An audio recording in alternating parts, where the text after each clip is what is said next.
This is the Chamber Chat Podcast, the show dedicated to chamber professionals to spark ideas and to get actionable tips and strategies to better serve your members and community. Hello, Chamber Champions. Welcome to Chamber Chat Podcast. I'm your host, Brandon Burton, and it's my goal here on the podcast to introduce you to people and ideas to better help you serve your chamber members and your community. Our title sponsor for this episode is Bringing Local Back. Remember when your community could turn to a local TV station or newspaper for the latest updates and affordable ads? Those days may be fading, but the need for local connection remains. That's why we created Bringing Local Back, a game-changing platform that restores local visibility and advertising power to your community. It's more than just tech. It's about driving engagement and creating new revenue for your chamber. Ready to see the future? Visit bringinglocalback.com to schedule your demo today. This is the future of local commerce. Today's topic explores an often overlooked lens. It's the psychology and science behind events. Emotion, it's more than just a feeling, it drives action. In this conversation, we'll reflect on the emotion and memory, how emotion and memory work together to shape the event experience that truly sticks. We'll touch on the softer side. This isn't about sentimentality. It's about using psychology and science to design chamber events that leave a lasting impression. Our guest for this episode to help us cover this topic is Callie D'Angelo. Callie is founder and principal of Collective Edge LLC. And prior to evolving into an entrepreneur, she spent nearly 20 years in the nonprofit organization management industry, working directly for chambers of commerce. A change agent influenced by innovation, she has launched initiatives from solopreneur to C-suite that have enhanced engagement and increased revenue by more than 500%. She's a seasoned executive skilled in professional development, sales and service, member recruitment and retention, benefits and onboarding, coaching and consulting, international travel, and volunteer engagement. Callie is driven by impact, and being a business owner enables her to pursue passion projects while utilizing her expertise. Her chamber roots run deep, long before launching her own business and just as strongly after. Deeply engaged in the chamber industry, she has served as the chair of events division board and ambassador for ACCE.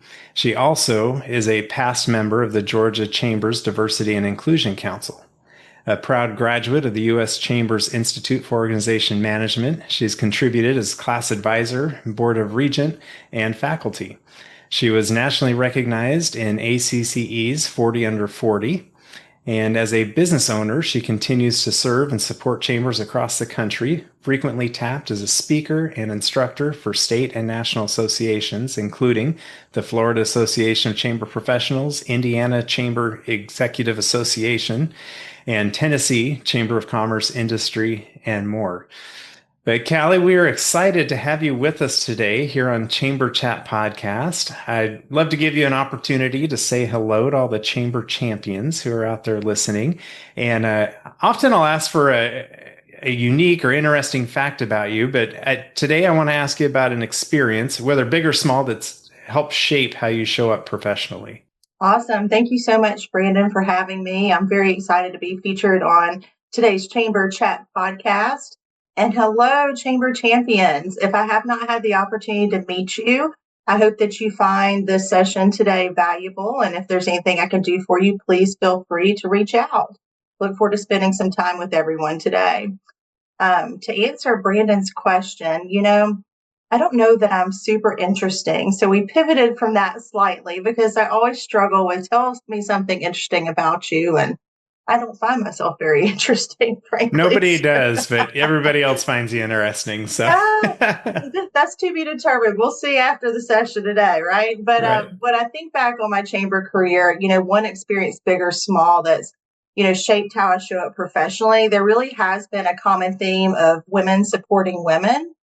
When I first started as an intern at the Statesboro Chamber and then an executive assistant, it was ran by a full women team.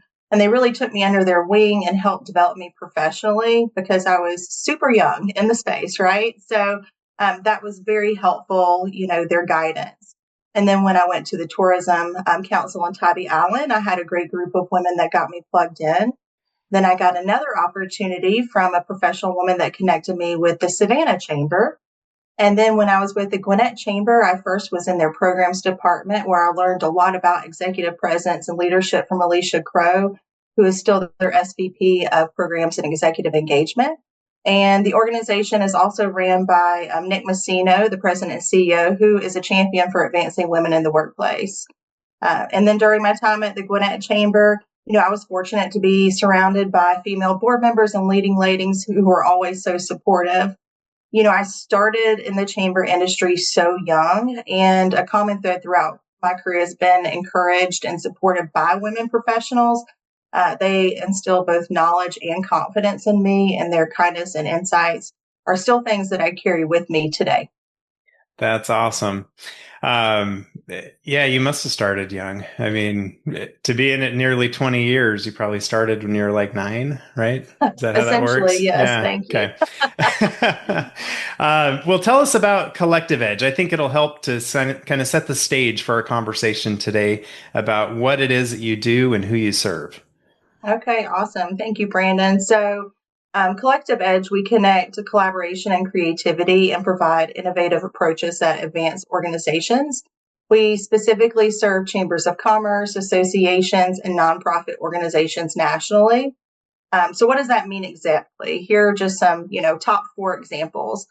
So employee engagement, we empower your internal employees with custom coaching, cultivating a culture where passion, purpose, and performance propel progress. We also delve into initiative implementation. This is probably the one that I get the most excited about because I enjoy getting in the weeds with our chambers of commerce and helping them identify issues and advance initiatives that will combat those issues. So what we do is we essentially blend both consulting and contract work because what we notice is there's a gap in the space. Bandwidth and capacity is always, an issue for chambers and nonprofits in general. So if a consultant comes in, the likeliness of whatever they're consulting on being implemented or developed and implemented, usually it doesn't get off the ground 100%. So that's what we do. We blend both of those things. So we'll help consult you identify the issue, and then we'll also do the development implementation of whatever the initiative is, working in tandem with your team. We also provide staffing support. So we offer on-demand services and seamlessly step in to expand your team's capacity exactly when and where it matters most. So think about it. Let's say you have your events lead and perhaps she's gone on maternity leave. And you have a whole full season of events, right? Of course. And Yeah. you always, when it would happen, right? And you can't absorb them staff wise, or maybe you shouldn't because you might have other people leave because they're beyond capacity already. We can seamlessly step in and kind of pick up the ball during those transitionary times. So whether it be, more of kind of an events director role or an interim president and CEO, we can help you handle those transitions, especially when you're hiring, so you can make sure you hire right, not just try to hire quick. Okay. We also do organizational audits and assessments through systems and structures and develop the foundational framework that fosters alignment and activates action for your organization. Very good. That's a, like you said, the top 4, but it's a kind of full scope of what you do. I know you can go much more granular on it, but it does help give us perspective from kind of where you're coming from between your bio and the background on what Collective Edge does to really set the stage for our conversation today. So I mentioned kind of in the intro that today we're talking about the psychology and science behind events, and we're going to dive in deep on this. I know you've done a lot of research on it. I'm excited to learn what you found out as soon as I get back from this quick break. Hi, I'm Joe. And I'm Rose. And we're the founders of At My Community, a mobile app that can be customized to meet the unique needs of your Chamber of Commerce. When we started At My Community, we envisioned a tool that would help communities thrive by simplifying communication and enhancing engagement. Chambers of Commerce face unique challenges, and we're here to help you tackle them. At My Community helps the Evergreen Area Chamber of Commerce to create an app that keeps tourists informed even when their office is closed. They provide 24/7 access to local business information, which helps support the local economy and community engagement. In Rocky Mountain House, we helped Rocky Chamber create an app with dynamic itineraries and digital resources for tourists, increasing local business engagement. The app has become an essential tool for the community, promoting events and boosting visibility for local merchants. Today, we empower more than 200 chambers of commerce, campgrounds, and RV resorts to streamline communication, informing members about events, sharing business updates, and providing a digital hub for the community, all in one convenient app. When you partner with At My Community, our team works closely with you to create an app that meets your chamber's unique needs. As your community grows, our app evolves with you. We are here to ensure you engage effectively with your members and streamline your operations. Schedule a demo today at atmycommunity.com. We can't wait to meet you.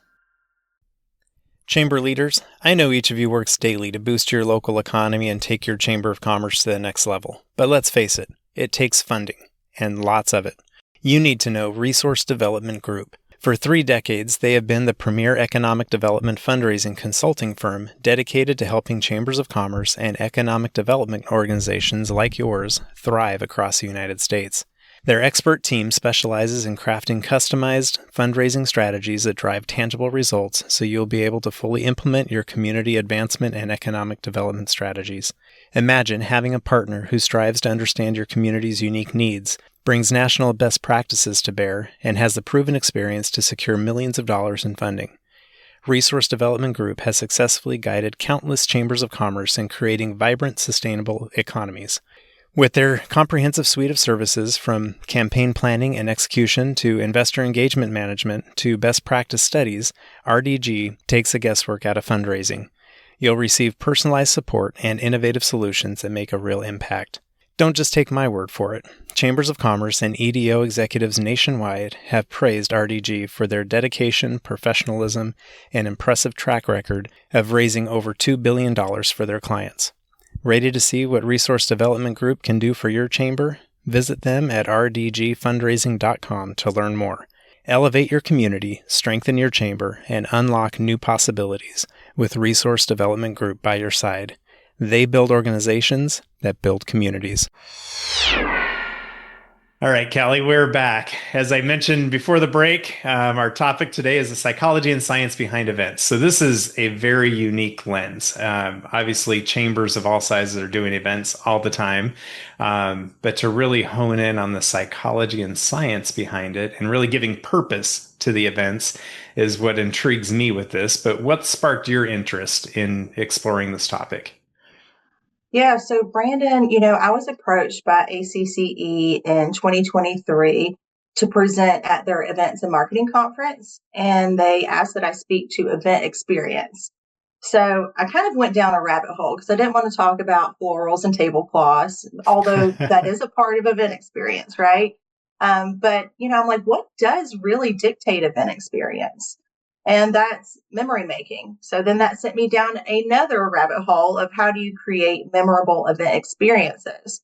So, I'm a bit of a nerd. I love data and research. So I began connecting the dots and uncovering synergies between science and psychology and events. And no one had done a white paper or a TED Talk on this. So here we are. There you are. Created your own TED Talk. So here it is, rolling it out. No. So why does the overall event experience matter so much for chambers? Yeah, I always like to start with why is this even important, and to help people relate it and understand how and why they should implement these tactics, or if not specifically these tactics, at least think intentionally about your events. And the event experience matters so much for chambers for a few reasons. For one, I think we all know that events are the number one cited benefit of membership with your chamber. So it can be used as a strategic recruitment tool, right? Also, I like to say engagement equals retention. So you can get members plugged in specifically through events in a variety of ways. And that increases, the likeliness of your members staying engaged and you retaining them. Also through revenue generation. So you can utilize events as a tool to generate revenue through your specific event budget, but also looking through the lens through recruitment and retention. So even if an event doesn't highly produce financially within its event scope, if it engages new members, it expands your reach and it helps you, engage a number and variety of members across your membership base, then it's increasing your membership revenue through recruitment and retention as well. And then lastly, to influence initiatives. When you think back on important moments, whether that be in life or through your chamber, a lot of those are activated through gatherings and events, right? So you can use events as a tool to influence initiatives. So a couple of examples of that are if you're involved in public policy, then maybe you need to pass some sort of vote. Maybe it's an education referendum or a SPLOS vote or transportation. You can use events as a tool to do that and activate your community towards those goals. You can also bring the community together to champion and solve a common issue or cause. You can even use events to advance, exposure for small businesses. At the end of the day, it depends on what the strategy is for your organization and your chamber specifically, but you definitely can use events as a tool to accomplish your goals. Absolutely. And I can see, I really like how you said engagement equals retention. It leads to retention. And as you're able to engage and make these events memorable, it kind of eliminates that question of what does the chamber do? When they go to write the check next time, that retention stays high because they have these memories, these feelings of what the chamber did for them. So just a side note of my own perspective of what I've seen. But as far as perspectives go, from the attendee's perspective, what makes an event truly memorable, and why is that important to have a memorable event? Well, you definitely want to have a memorable event because memory leads to action, and we all have different types of action we want our prospective members or members to take, and we can kind of unpack that further along. But, I did a social media poll and posed the question, what makes an event memorable to you? Didn't include any context, just general statement out there.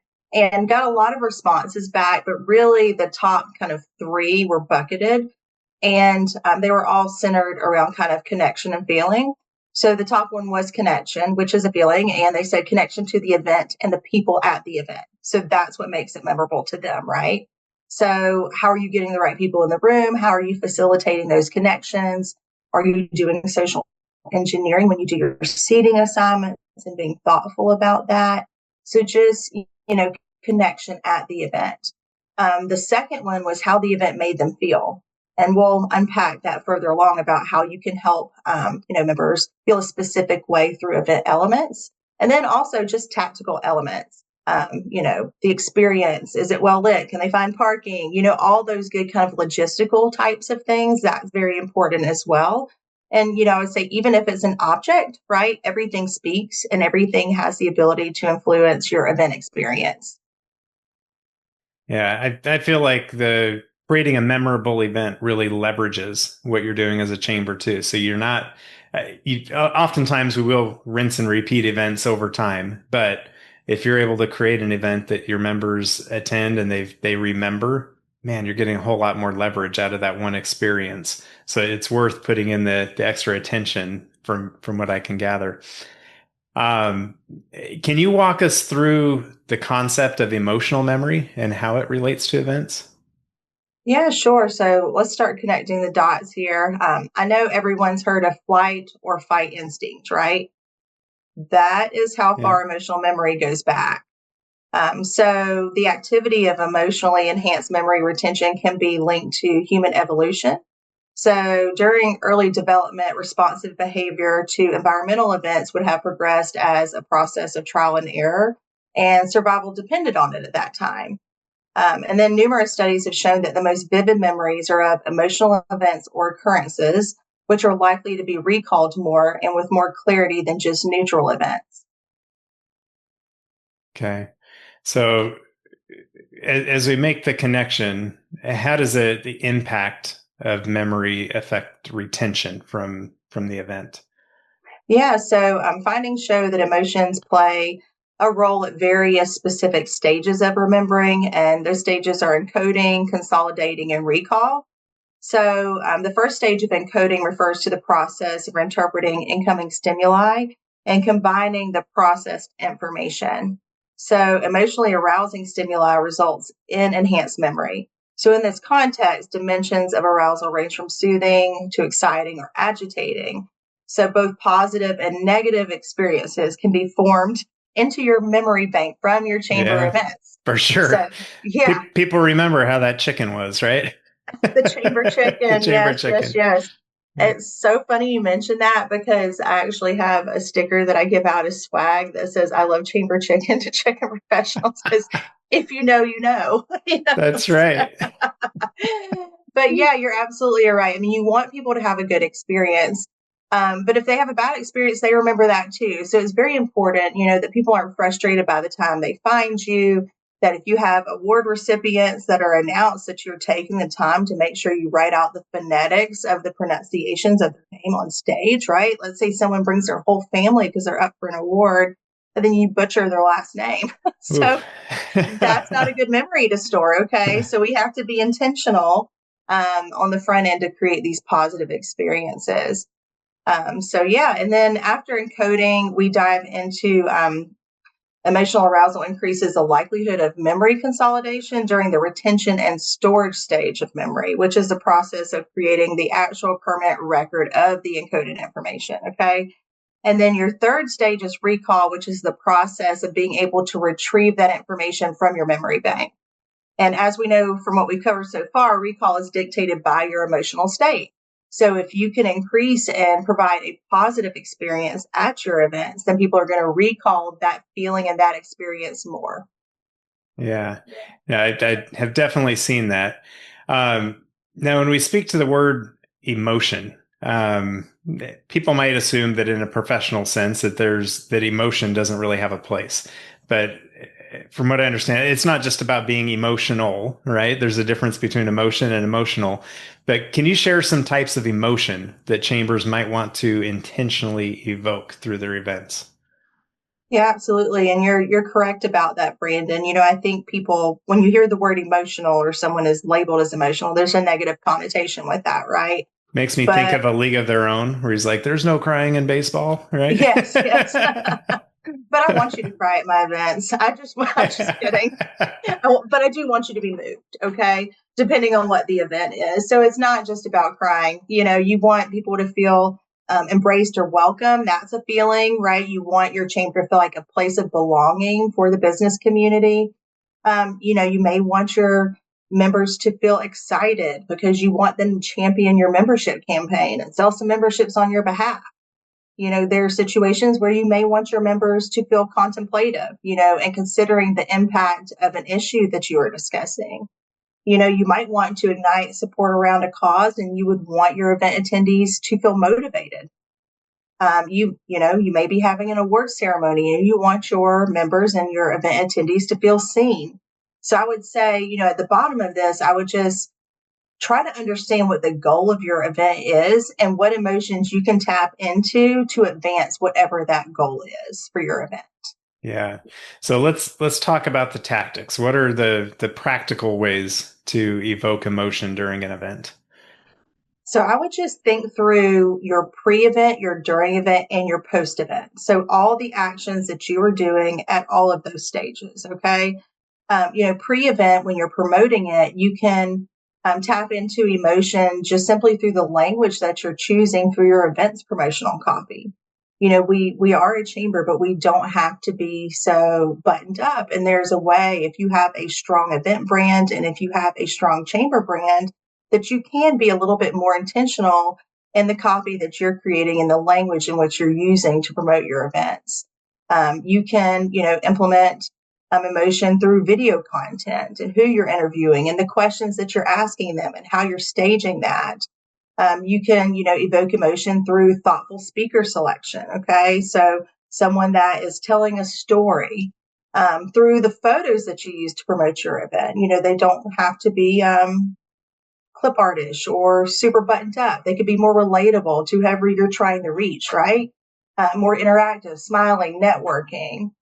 You can use, you can evoke emotion through your walk-up music at your award ceremony. It doesn't all have to be the same kind of walk-up music with no words. You can, be specific and tailor the walk-up music based on the award that you're giving. So, like, for example, if it's an entrepreneurial award, maybe it's a "I Will Survive" song. So you can be specific about and intentional about how you're doing this.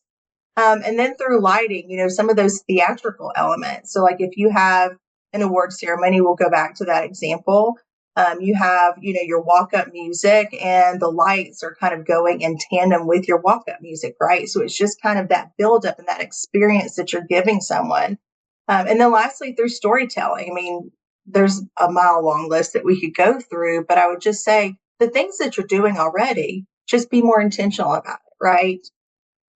Yeah, absolutely. And when I think of these practical ways, just one small example, I'd done a presentation at a chamber conference, and I wanted the attendees to feel welcome. So I got to the room. It was a breakout session. So I got to the room well before anybody else did, but I made sure I was saying hello and introducing myself to everybody that came in the room. And then by the time the presentation started, they all felt welcome. It kind of broke the ice, and it got engagement going a lot quicker. So there are a lot of ways to evoke that emotion, but that's just an example that I've used. But I know storytelling, you mentioned storytelling, can be such a powerful tool for chambers. But why is storytelling so powerful to use in an event setting? Yeah, so when we listen to a good story that is rich in detail and full of metaphor and expressive, we tend to imagine ourselves in that same situation, right? So when I started with the question of kind of, we asked of what has been most impactful or what have I carried with me on my professional journey? I mean, that's a good example of storytelling. So I'm sure that there are other professionals that can kind of relate to that. Hopefully they'll remember that and also implement it as well as we, are looking to embrace the next generation of female leaders. But that's just an example. On average, an emotion only lasts about 90 seconds. It's not the emotion that lingers, but the story that you attach to it in your mind. Okay. We keep Yeah. feeding, these memories, our thoughts, these stories, and we replay them in our minds and reinforce that feeling. So that's one of the reasons why storytelling is so impactful, because we can imagine ourselves in someone else's shoes. We can relate. Yeah. So I know you've studied the topic, but can you break down for us the science behind storytelling? You kind of alluded to it with, putting their emotion into that story as they try to picture themselves in that story. But what's the science behind it? Yeah, so I basically had to become a scientist to uncover this, just so y'all know. Totally kidding. But, scientists are discovering that chemicals like cortisol, dopamine, and oxytocin are released in the brain when we're told a story. So those are kind of the chemicals and mechanics behind it. So, for example, if you're trying to make a point stick, cortisol assists with formulating of memories. And dopamine, which helps regulate our emotional responses, helps keep us engaged. And then when it comes to creating deeper connections with others, oxytocin is associated with empathy, which is an important element in building and maintaining good relationships. So those are just some of the chemicals that are activated in our minds when we are listening to a story. Yeah. So I'm trying to see in a practical sense, at an event, how can a chamber incorporate storytelling into their events? Yeah, so there's a variety of different ways. But let's go back to the small business award ceremony Yeah. example, because most chambers, about 90% of their members are small businesses with 50 employees or less. So I feel like this example will kind of resonate with the masses. But let's say you're hosting an award ceremony for a small business, for small businesses, and you can actually promote a small business success story via a video interview to tee up and promote on the front end your award ceremony. You can also host a fireside chat. So your event format can help through storytelling, where it literally the focus of the event is hearing someone's story. So maybe it's someone's entrepreneurial journey. That's always impactful. So for the chamber itself, you can also tell your story as well through your events. At the end of the day, it should be driven by your strategic plan and your communications plan, and then interwoven into all your chamber elements, such as events. But chambers can really humanize their mission, elevate their members, and create emotionally engaging events that drive deeper connection through storytelling. So let's say we talked about, the stats surrounding 90% of chamber members having 50 employees or less.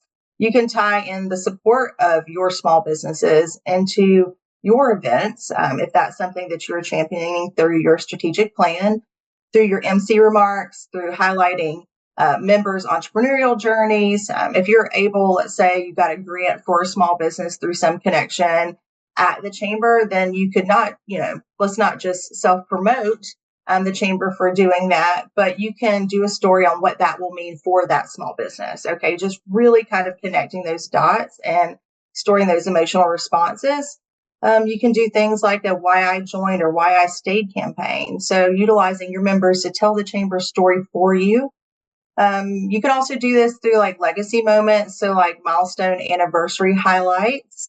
You could do this through a social media campaign where you talk about my chamber, my story on social.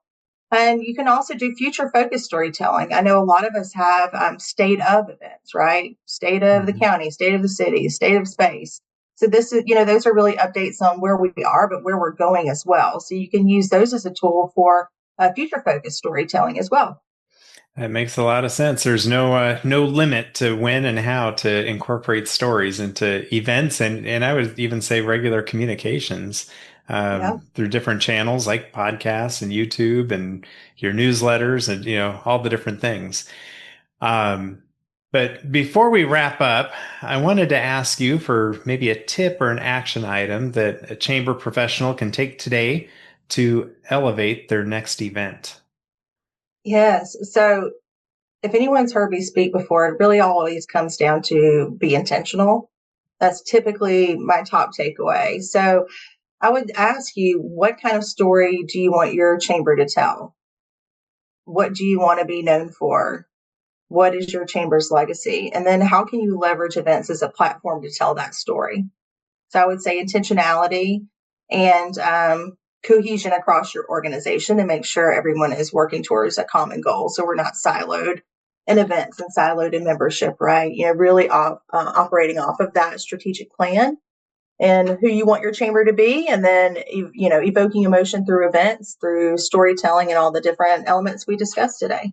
Yeah, it's important to have all the staff to have the same vision, so they're all telling the same story, right? Yeah. It sounds bad to say, get all of our stories aligned, because that's usually incorporated to like making up a story. But getting in line with here's what our vision is, and getting all the staff on board with yes, this is the vision, and everything we do helps support that story. I think is a great piece of advice. So I always like asking guests on the podcast how they see the future of chambers going forward, but I wanted to specifically ask you about how do you see the future of chambers evolving, and what role will events play in that? Yeah, so I think we all wish we had a crystal ball, but what I will say is I see, in my opinion, chambers as continuing to evolve as and serve as a catalyst for their communities. But I think that, we're going to have to probably be more intentional or specific on kind of the causes we champion and the things that we support and how we do that. I think also, too, we're going to continue to be that trusted resource in the future, but we also need to modify our approach and our communications to reach the younger professionals. Currently right now, millennials are the largest segment of our workforce, and they hold the largest spending power in the United States, right? So as a chamber, we have to continue to evolve and modify our approach so we can be a chamber of the future, not to sound campy, but we do have to have some intentionality, behind that. As far as how we can use events to, expand upon that, I mean, you can use events as a tool to reach and support the younger professionals market. You can be specific in how you're creating these events. You can, create events surrounding whatever your objective is and whatever action you want to implement within your community. I know sometimes there's talk around, how do I say this? Don't be a parade chamber, or a negative connotation with events. Don't just be an events mill organization, right? But I think that might come from a lens of not understanding that specific chambers have different communities. They're not all the same. It's not a one size fits all. And events are a, strategic tool to advance whatever your objectives are. And for, some of our smaller chambers, some of their strategic plans may be community engagement. So a parade would be fitting. So I would just say, as we hear, people speak to things and different events and so forth, they very much are still important, and are going to be the way that you engage your community, that you recruit and retain your members. So keep up the good fight with your events. I love what you said about events being a strategic tool to advance your objectives. I think a lot of chambers, leaders, staff, they come into a chamber and there's already a menu of events that they've been doing for a long time. The 50th annual, whatever, and they kind of get into this trap of doing events for the sake of doing the event, instead of identifying how are we being strategic, and how is this event helping to further advance our objectives. And when it becomes more about just we have to do XYZ event because it's that time of year. Well, is that really the purpose behind it? So I love that. I'm really glad that you pointed that out. So you mentioned in your introduction and about Collective Edge, kind of what you do, but do you also speak and instruct with chambers and associations? I know you do with, from what we shared in your bio, but in what ways are you available to support chambers, and what would be the best way for them to reach out and connect with you if they were to try to bring you on board to help their chamber with any of the things that you've talked about? Yeah, thanks, Brandon, for that tee up. Yes, I do regularly speak or instruct at different chamber conferences, whether that's, nationally or statewide, or I can even, come speak to your members for your chamber. So recently did something on innovation, and was actually presenting to the chamber members. So we can do that a variety of different ways. I like to say I take a tactical approach. So you kind of walk away with, some applicable things that you can implement, and not kind of super high level. So that's the approach. So if that would be helpful to anybody, certainly reach out. I started this organization to expand my impact and making a difference. I know a lot of that will resonate with our audience, because chamber professionals typically are purpose driven and mission minded. So if I can help you advance your mission, whether that be through coaching or teaching, please keep me in mind. And you can get in touch with me in a variety of ways. My email is super long, but it is Callie, CALLY, at collectiveedgeagency.com. My website is collectiveedgeagency.com. And then my cell phone, feel free to call or text, is 912-412-5109. That's perfect. And we will get that in our show notes to make it nice and easy for people to find. But I know, Callie, you speak on and present on a variety of different topics. So not everything is all about the psychology and science behind events. But I think this is one of those topics that kind of bleeds over into so many things that chambers are involved with. And I'd argue even that you're involved with, to be able to make sure that the experience for your clients is something that's memorable, that'll evoke that emotion and stay with them for a long time. So I appreciate you spending time with us today here on Chamber Chat Podcast, and really digging into the science and psychology behind events. This is fantastic. I appreciate it. Yeah, it's been my pleasure. Thank you so much for having me. If you are a chamber professional, please subscribe to Chamber Chat Podcast in Apple Podcasts, Google Podcasts, or Spotify. When you subscribe to Chamber Chat Podcast, new episodes will show up in your podcast app each week as they are released. If you're finding value in this podcast, please leave us a rating and a review in iTunes. But most importantly, please share Chamber Chat Podcast with your colleagues that are in the industry.